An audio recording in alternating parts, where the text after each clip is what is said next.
Hey guys, I'm Dan Harrison with RE/MAX Professionals. Today I'm going to be talking to you a little bit about what to expect at a home inspection. Now both my buyers and my sellers can watch this because I think the truth of the matter is for a seller it's good for them to understand what to expect and know what the buyer's looking for. But I'll predominantly be talking to buyers in this dialogue. So when you have an inspection, in our purchase agreement we'll have spelled out how many days we have to perform our inspection and get back with any things that we would like to be renegotiated or changed in the purchase agreement from the inspection. When you hire your inspector, whether it's somebody you've asked me to refer you to or somebody you know, it's important that we understand that every single house is in some state of falling down. Even a brand new house has maintenance that will need to be done to keep it upright. As we go through a house, I see the inspection as much of an orientation as a problem finding mission.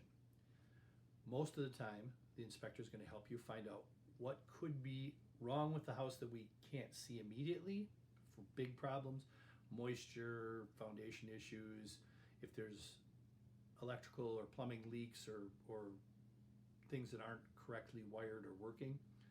And in that inspection, which usually takes about 2 hours, 2 to 3 hours, depending on the inspector is going to take the buyers through and show them things.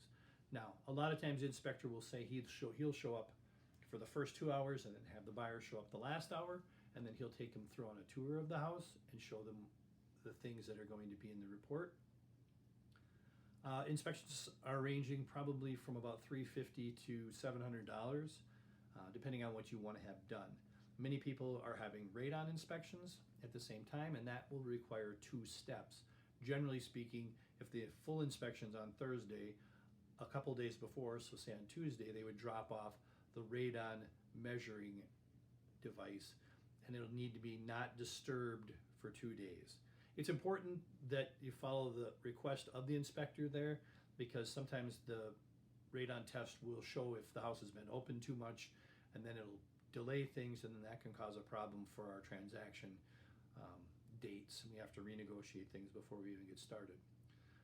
As the inspector finishes his inspection or her inspection, they will send you a report, and that report generally is sent to me as well. And then we can sit down and discuss what are items that we're not aware of going into the inspection, things that are real problems, or what kind of things just require an ongoing eye on maintenance. When we go through the inspection, I think it's important. I usually stop by with my clients and talk to them about things and help them understand it.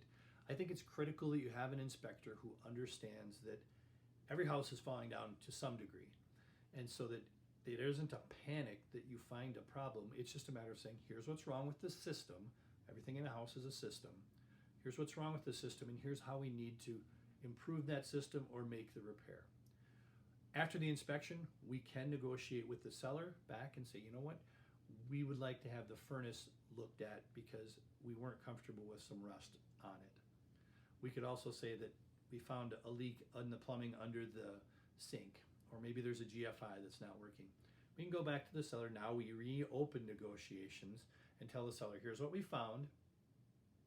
Here's what we'd like you to do to repair that so that it's in working order at the time we close the house. Obviously, when you reopen negotiations, there's the whole accept, counter, or turn down the offer. As a buyer, it's nice to know that generally you can ask for whatever you want done, and if the seller says no, you can waive those defects and still purchase the house. So you don't have to worry about them saying, no, you're out of here, we don't want to deal with you. From the inspection, you have the right to withdraw from the purchase agreement for any reason that you deem necessary. Now, I've seen this happen. This is a little note to my sellers. I've seen this happen with, I guess I would say multicultural families, because some cultures have a viewpoint on certain things that other cultures don't see as even being a factual item. Sometimes I know that there's cultures that if someone's died in the house, that's an issue for them. I think as a seller, it's important to understand we need to respect when somebody sees there's a problem, and we just go on to the next person. Sometimes it's a situation where we want to make a remedy to it, and sometimes we may just want a second opinion to make it something that we're comfortable showing the next buyer. So with home inspections, there's always something, there's always questions, but it's another part of the process, and I'm there for you. I'm with you the whole way through. I can help you understand it, get resources, And in the end, the inspection is a very good part for both the buyer and seller because it helps make sure that people have a good, solid transaction and are happy with what they get in the end, and that keeps us from having future problems. So appreciate you listening in. If you like this, why don't you give me a thumbs up?